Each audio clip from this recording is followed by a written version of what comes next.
I would like to welcome here Mr. William Reed, who is a current president of LIGS University. Bill, welcome. Thank you, Peter. Nice to be back. In these interviews, you should learn, first of all, what Bill's view of the world of education is and what his vision for LIGS universities. Let me ask a question about online education in general. Has it changed in, let's say, post-pandemic era? I think it has changed a lot over many years, post-pandemic, particularly changing time period. I remember when COVID first landed very heavily where I live in the United States, and many institutions were looking for quick ways to service their students in the COVID era. And even down to the grammar schools and the elementary schools and grades, kindergarten, 1, 2, and 3 grades.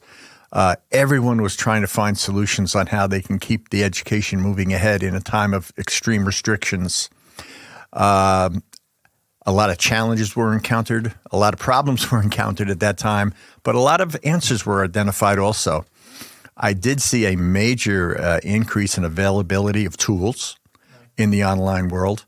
The adaptability taken from products that were more geared towards adult learners, modified so that our younger people could use them.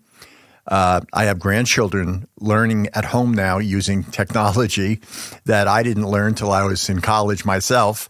So yes, Peter, they've changed a lot. The pandemic has changed a lot in the education world, as it has in all areas of our lives.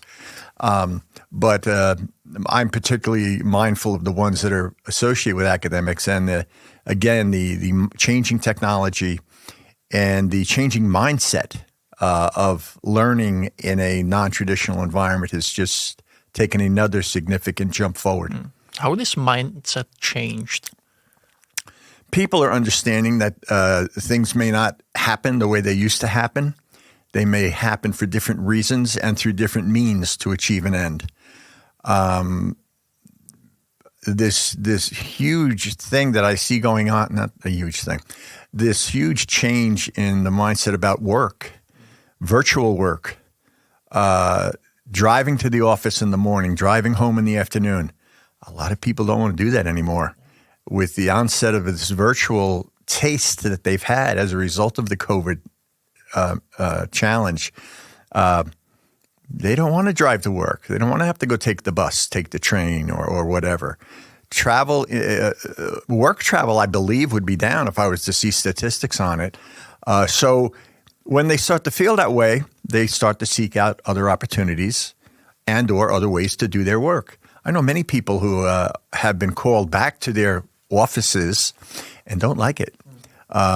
They like their job, but they don't like having to do that. They've uncovered through the restrictions of COVID that, hey, you know what? We can work and I don't have to sit in that cubicle, or I don't have to go to that office. I can do a lot of work remotely. And my goodness, LIGS University has been built on that for years. So in that regard, we were prepared for that. What things we weren't prepared for were the cultural and social implications of the COVID pandemic that restricted people so much. Loss of income did not help academics enrollments. And when societies face challenges like this, adjustments have to be made. And some of them were made successfully. Others we're still figuring out. Do people still feel the same about online education, or did it change too? I think online education has gone through a tremendous change in perception and public opinion. When I first entered the area in 1999, 2000. That's a blockbuster era, right? Yeah, yes, it was. They had the tools weren't there. We were still using envelopes and stamps to mail assignments back and forth. It was called distance education then, or college without walls, things like that. And now with the advent of so many technological advances, it's just totally enabled what we're trying to do to a better way. A better way, assuming you like technology. Right, yeah.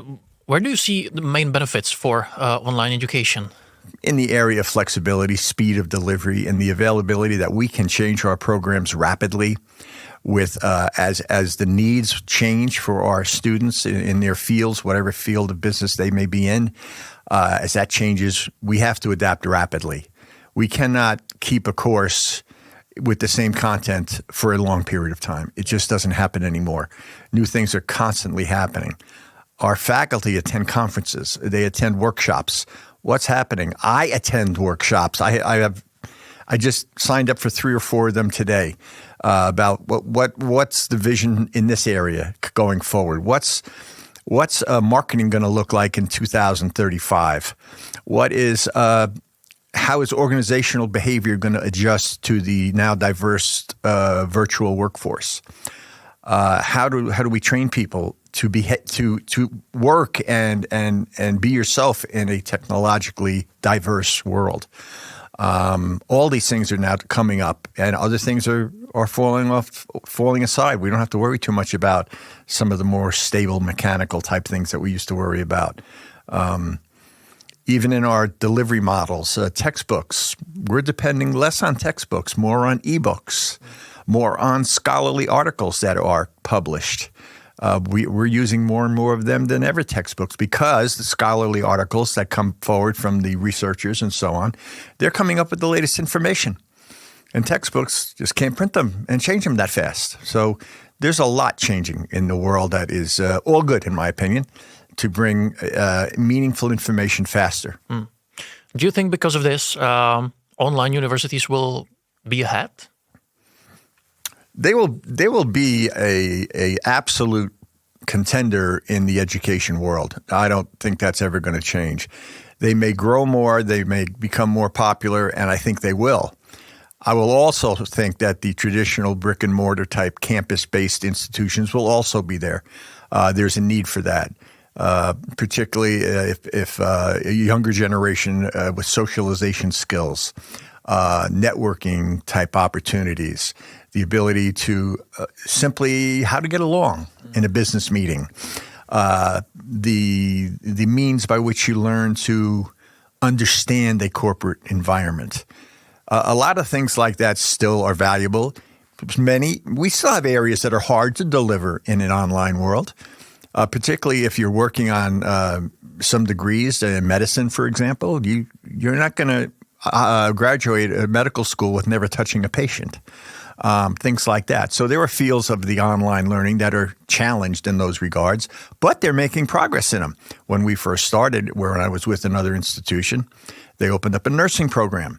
And we had to figure out a way to build in a, quote, internship, whatever it's called, into an online environment. We figured it out. It worked out. Many of them are doing it now. And you need so many hours of hospital time or clinic time, whatever the situation is. So these solutions are coming up. And even with the schools highly dependent on personal touch, they're finding ways to supplement a lot of their learning with technical solutions. What do you think about marketing? Is it important for schools these days? Yes, marketing is absolutely important, but perhaps not the way most people would think of advertising or so on. Yeah. To me, the marketing is going to become much more personalized. And as it's been for many years in many businesses, the best sort of advertising is word of mouth. And that is a key point of why we need the quality we're planning on, the quality we have, and what we need to build into our programs so that we can build our reputation within the area that we focus in. And marketing itself always will be there if just for brand purposes, so they recognize, they hear LIGS University, oh, that's a business school. Or they hear another college that specializes in the hotel or hospitality industry. And that's their specialization. So for that reason, yes, that is important. I think in a general sense for providing information to the public so that they know where to look for certain things, yes, that's needed. But once you get past the marketing, it's much more important on who the person is, what they're looking to do, and it matches up with the school that can provide those solutions. LIGS has been around for how many years? About 16. 16 years. Do you see it as an advantage or disadvantage in this ever-changing world? I think we are well positioned to fall in the advantage category. LIGS started, LIGS originally stood for London International Graduate School, and we have since demerged that. We've opened up our main office in Hawaii 10 years ago, I guess now. I personally became associated with LIGS about 6 years ago, 6 or 7 years ago. And all I see is opportunity. Like any institution of any industry, we have problems. We're working on them. We're always going to have problems. Otherwise, they wouldn't need me. Things are going to happen. Things are going to change. We have to watch the trends. We have to watch the opportunities. We have to watch the pitfalls. We can't go someplace and do something that we don't know how to do. Our strength at the moment is in the business environment. Our faculty is based on business professionals, most with terminal degrees. And that type of high quality is what's going to matter in the future. It will be a high quality, solutions-focused educational experience. Going to school anymore for general degrees is really becoming a smaller fraction of the education population. It's important. We have many, particularly young people, maybe they don't know what they want to do yet, and that's fine. I still, here at my age, still wonder what I want to be when I grow up.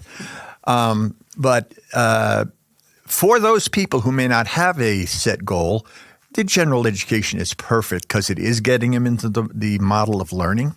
They are picking up things in the general sense of the word, and I think that's fine. And maybe through that type of education, they will identify a field they'd like to spend the rest of their time working in or supporting or being involved in, whether it be nonprofit type works or service type businesses, business, medicine. I mean, the choices we all know are endless.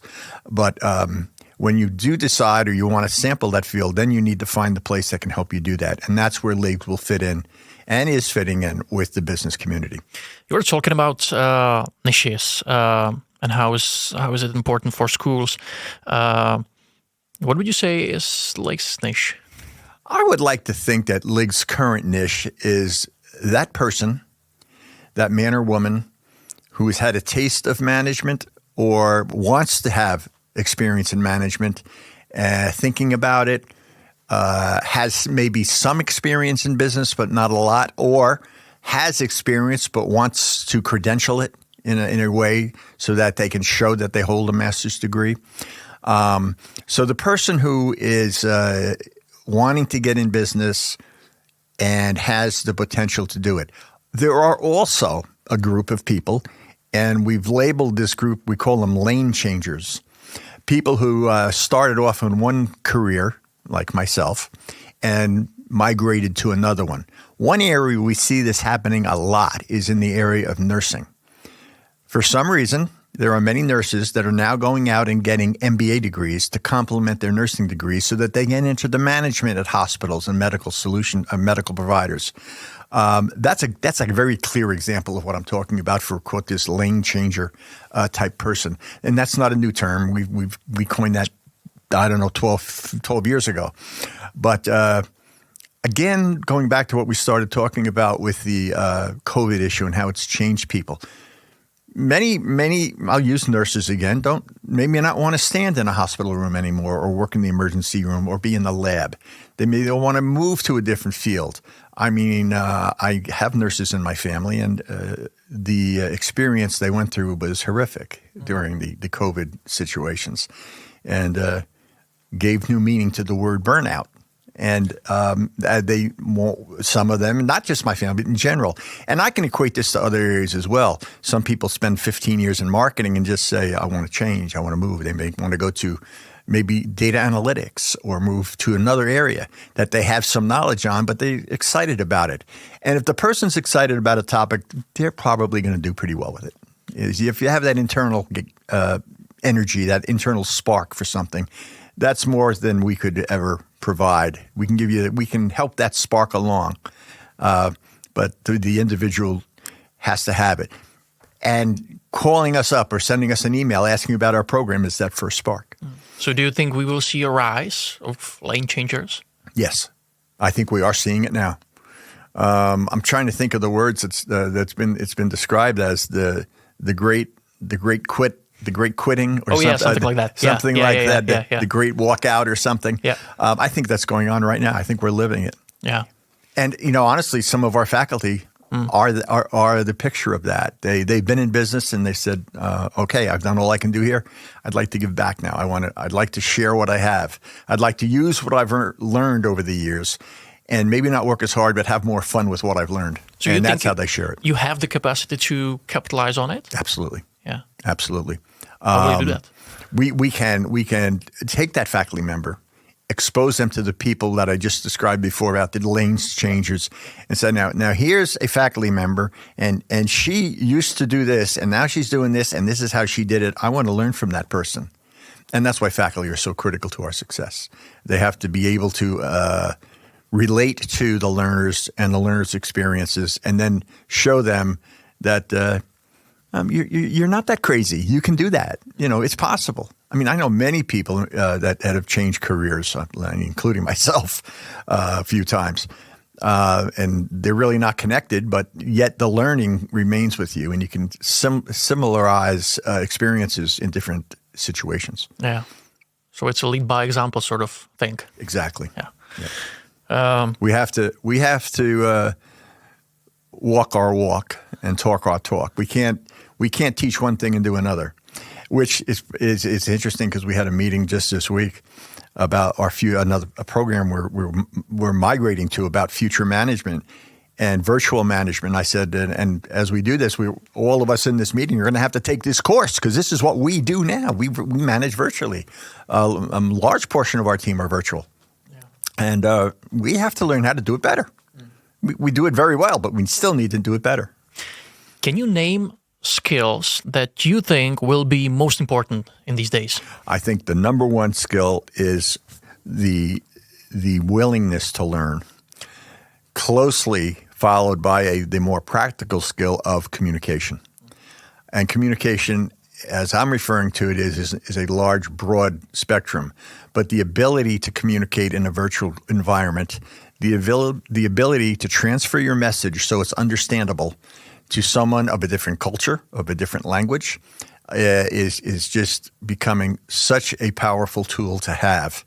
I do it every day, and I realize my shortcomings in it every day. I deal with many people now. With some of our employees are in the Czech Republic, and things I would say at my hometown in New Jersey wouldn't be understood. And sometimes, importantly, if I misspell a word in English, and they can speak English well, but if I misspell a word, I throw them a curve because they've never seen that before. So it's these little innuendos of communication. And secondly, the big piece that I've experienced, and this is something we've dealt with online education for years, is the messaging of typed written communication without the benefit of facial expression and without the benefit of voice tones. I could send you an email, and I could write it in a very good manner saying, hey, that was really great what you did. Or, yeah, that was great what you did. And it could be taken two different ways, but the written word only comes across in black and white. So learning the communication piece in the international environment, coupled with the cultural understandings involved, really key, whatever field you're in. Are there any cultural problems in LIGS? Because you have students from all over the world and teachers. Yeah. Well, I don't think we have problems, but I think we have adjustment periods. Students enter our programs, and quite honestly, they're probably more adapt to it than some of us are, because we have our policies we have to follow and all this. And we may struggle with it as much or more than some of the students do. We have many students from many corners of the world that are excellent at what I just described about communication. And we need to learn from them in that situation on how we do that better. But there are challenges with it. Anytime we bring in some new people into the organization, we remind them that we are international and that saying something in Czech might not be taken too well in Malaysia or in other parts of the world. It's an awareness issue. I wouldn't call it a super big problem, but it is a thing we monitor, because we certainly want to be respectful Yeah. of our students, and we also take a very, very non-political, non-committal on all those types of fronts. It's not what we do. I don't care. I hope most of our people are the same way. I'm not overly concerned with political associations and things like that. I'm talking about the learning, because we do have, the world today is faced with many of these situations, and it's my experience that people are just fine, but sometimes the politics might step up. So we don't even touch that. We worry about the individual, and if that individual wants to learn something that we feel we can help them with, we're happy to do it. How agile do you need to be in this new environment in terms of costs, in terms of competition? I don't know a word that would encompass all of that, but we are extraordinarily careful. We think we're being as careful as we can be, but then we find out we have to be even more careful.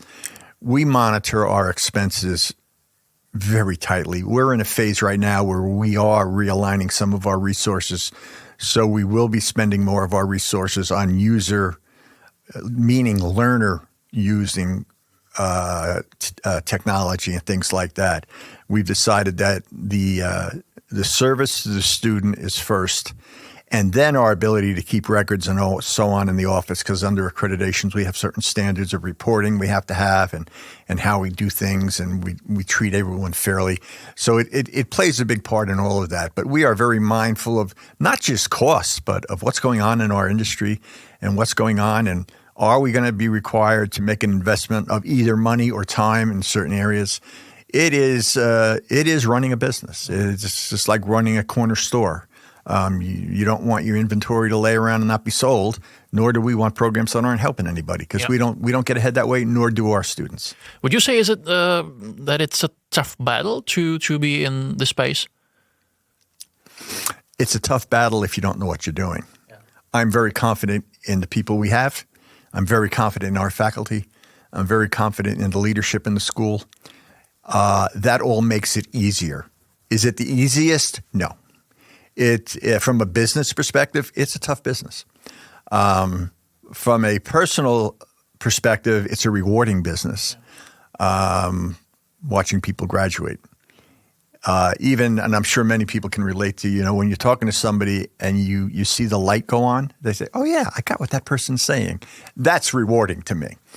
And to find the tools and to find the people and to find the platform and put that all together so that happens, that's the challenge in our industry, and make it happen in a way that is very affordable.